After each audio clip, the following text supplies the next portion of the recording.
Fluorine. Fluorine is the ninth chemical element listed on the periodic table.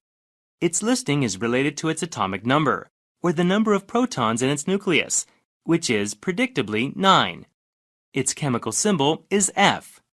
Fluorine is the lightest element in the group of chemicals known as halogens or salt producers. Halogens are nonmetals that, when combined with metals, form many of the salts found in the Earth's oceans. They are further characterized by their strong, unpleasant odor and their tendency to burn the flesh. They are also electronegative, meaning that the atoms which make up halogens often oxidize other chemicals. Oxidation requires the taking of electrons from atoms of other elements to acquire a negative electrical charge. Fluorine is the strongest oxidizing agent, making it extremely reactive. It combines with other elements to make compounds more easily than any other chemical element. Pure fluorine at ordinary temperatures appears as a pale yellow gas. The high reactivity of this element, however, makes it difficult to separate it from the naturally existing compounds that contain it. As a result, the isolation of this element took scientists nearly a century to achieve. In addition, the high toxicity of fluorine cost many of them their lives. The World War II atomic bomb project required the first large-scale use of pure fluorine.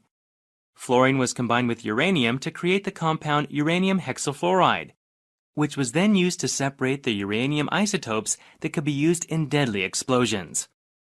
Fluorine is derived from the mineral fluorite, which is also sometimes called fluorspar or fluor, and is composed most commonly of the elements calcium and fluoride. Steel manufacturers use fluoride during the process of steel purification. When exposed to ultraviolet radiation, fluoride crystals fluoresce or give off light. This phenomenon occurs because the atoms of fluorescent substances like fluorite absorb energy from ultraviolet radiation. This energy causes electrons inside the atoms to become excited, and when these electrons fall back into their normal state, the excess energy is released as light. The light emitted by fluorite minerals, called fluorescence, is essential in the making of fluorescent lighting. This type of lighting is used commonly in factories, hospitals, and schools. Fluorescent light is often used in making television screens and electron microscopes. It is also used to detect certain pollutants in air and water. Fluorides are chemical compounds that contain fluorine. When treated with sulfuric acid, for example, they become hydrogen fluoride, which is used in aluminum production. In addition, hydrogen fluoride is used to produce compounds known as chlorofluorocarbons, or CFCs. CFC compounds are widely used as refrigerants for air conditioners and refrigerators, but are also used to make insulation foams for furniture and buildings. There is a downside, however, to producing CFCs.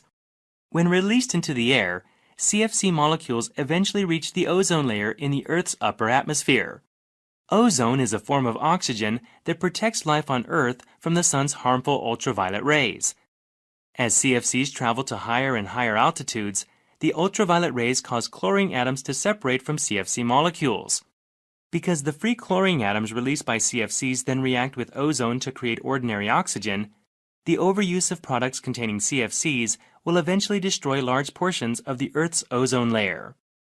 One specific fluorine compound, referred to simply as fluoride, helps prevent the decay of the enamel coating on teeth. For this reason, they are often added in small amounts to toothpastes and mouthwashes.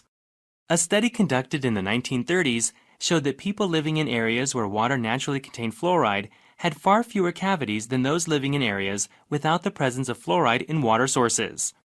Many United States cities thus began to fluoridate or add fluoride to their water.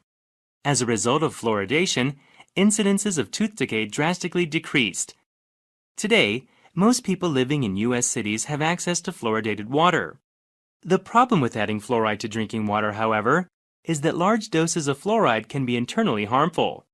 Fluoride has been suspected of causing such health problems as bone damage and kidney malfunction. Many communities worldwide have refused the addition of fluoride to their water sources in order to avoid risks to public health, however small these risks may be.